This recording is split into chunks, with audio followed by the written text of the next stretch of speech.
আর এখানে হচ্ছে এটা হচ্ছে শেষামারা ডিপো। আর আমরা এখন এখানে ঘুরতে আসছি। এই যে আমার ছেলে মহাকাল বাবাকে দেখার জন্য বলছিল, তো আমি আসছি। আর এখন মহাকাল বাবাকে আমরা দেখার জন্য আমার ছেলে আসছে এখানে। এই যে মহাকাল বাবা, হ্যাঁ এই যে ডিপো, এ হচ্ছে শেষামারা ডিপো।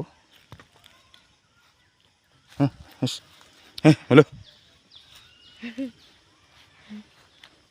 আর একটা কুত্তা আসলো এই যে আমাদেরকে পাশে, তো ভয় নেই বাবা, ভয় নেই ভয় নেই। আরে ওখানেই দেখলি,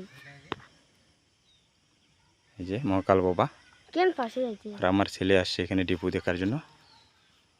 এই যে শেষামারা ডিপো। তো দোস্ত, আমাদের যে ভিডিও লাইক শেয়ার কমেন্ট জরুর করবেন। আমরা আপনাদেরকে নানান রকম জীব জানোয়ার দেখাচ্ছি। জয় হিন্দ, বন্দে মাতরম, ভারত মাতা কি জয়।